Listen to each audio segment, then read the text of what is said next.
So I'm Cooper Daniels. I'm the host of a comedy crypto show called the ReCoop on YouTube. And I am here with Adi Mishra. He's the CEO of Zone, and that is the first esports GameFi platform built on the Algorand blockchain. How you doing, Adi?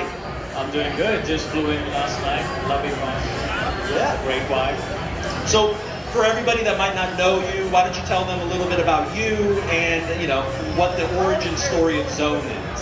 Sure, yeah. My name is Adi Mishra. I'm the founder and CEO of Zone. I've been in the blockchain space for a good part of the last decade now. I got into esports about three and a half years back. And that came about because I was at a similar conference in Vegas, and the amount of energy that was going into esports was just incredible. And then once I did some more research, I realized that the esports industry is bigger than the movies and the music industry combined. So like a new CSGO game gets launched on a weekend, opening day is like $940 million, versus Avengers opens up on a weekend, it's like $750 million. So it's just going towards that more and more. So that's what piqued my interest into esports. And Zone came about because we wanted to combine our expertise in esports and in blockchain. And what we do is we allow anyone to challenge anyone else on any existing esports using the Algorand blockchain.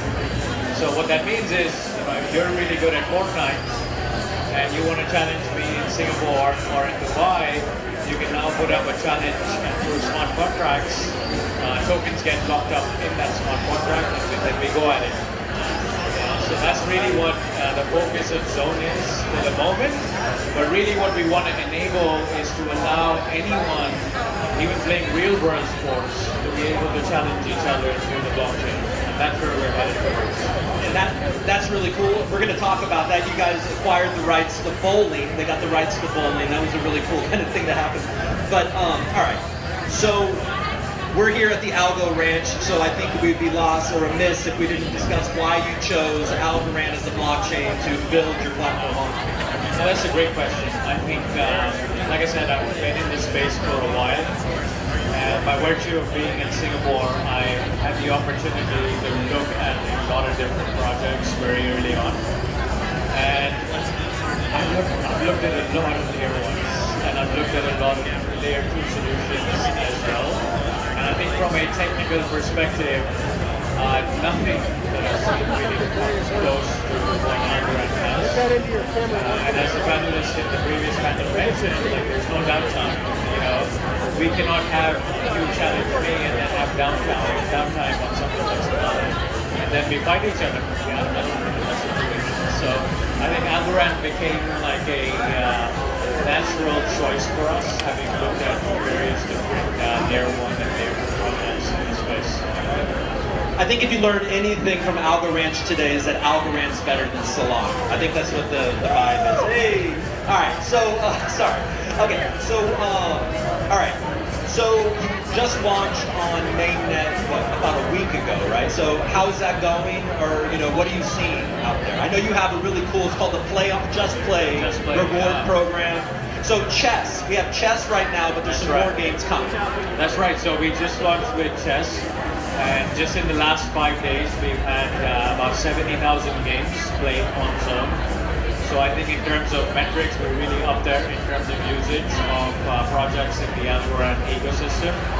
And like you said, this is just on one game, right? So as we scale this up, we're expecting massive usage, especially from our existing user base. So we have a few million users out in India and Africa already as part of our esports business. So our idea is to slowly bring those users into the Zone ecosystem. And with Just Play, the idea is anyone can just go in and play, and they're randomly rewarded to come in and play and utilize the ecosystem. Not just rewarded in Zone tokens, but also rewarded in algos. So I recently saw a tweet of someone who said, I played all day today and I got 40 algos for sucking at chess. Yeah, so it's important to know you don't even have to be good, like me. All right, so you have that. There's also like you had a cool NFT project, or there was some kind of some hiccups along the way, I'd say. But so you have the AFK elephants. There's an NFT series, and there's a lot of utility to those. So why don't you break down how the elephants are going to work out, and when some of those power-ups and maybe the airdrops and the staking and stuff like that's going to go live. Yeah, look, from an NFT perspective, it's carrying on the previous panel, where we like to focus from an NFT standpoint is more on utility and gaming-based NFTs. I think there are a lot of art-based NFTs, but like value on that is still growing, and that's my own personal opinion. So with the AFK elephants, what we wanted to really do is not just have a cool NFT, but also have a cool NFT that has significant utility. And I don't know, you probably seen some of the utility of the elephants. Absolutely. Right? So I think there is 10 or 15 things that we're trying to do with the AFK elephants.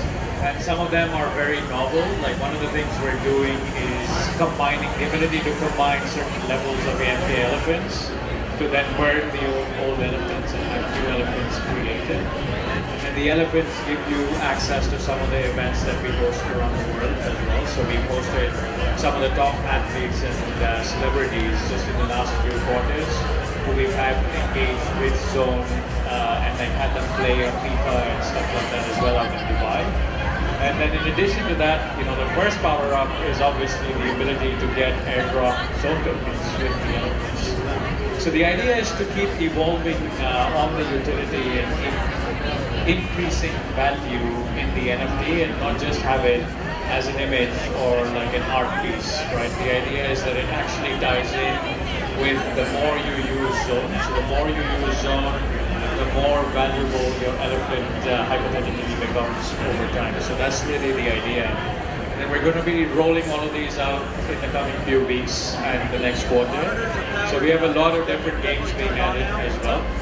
Obviously some of them are up there like League of Legends and CSGO. But then we're also adding a whole series of casual games. So you can just keep going and just winning. That's kind of the idea with that. Yeah, so you mentioned bowling, and we were talking before. I had missed that one of the larger kind of visions for Zone is kind of esports and actually real life sports and connecting. Like if I'm great at bowling, I can challenge somebody in I can challenge you in Singapore or wherever you're located, and we can go at it in bowling. So this is the idea. Yeah, what's your vision there? Yeah, the idea really is we start off with esports, but ultimately we want to plug in decentralized fantasy sports as well. So if you play fantasy football, the idea would be to enable fantasy football on chain while you can real-time challenge your friends as well, if there's a game going on. Oh, so real quick on that, so that would be like maybe we could kind of de facto create our own league. It doesn't need to be through Yahoo, so we're just like, I get 12 of my friends, we use Zone, and we have our fantasy football league there. Exactly, but we're going to introduce interesting GameFi and DeFi incentive mechanisms to make that more exciting. And the way we're thinking about it is such that no one loses in this process, and those are the incentives we're building out. So that's more of a Q3 project for us. But with that in mind, what we really wanted to do is have the ability to showcase this end-to-end on a sport.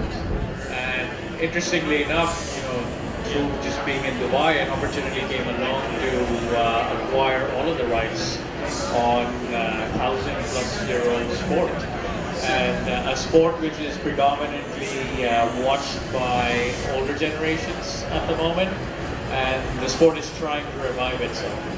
So the idea is to use Zone, like you said, to be able to challenge each other across the entire world. Because what's super cool about bowling is that there's only 2 or 3 APIs that have all of the data across 202,000 lanes in the world.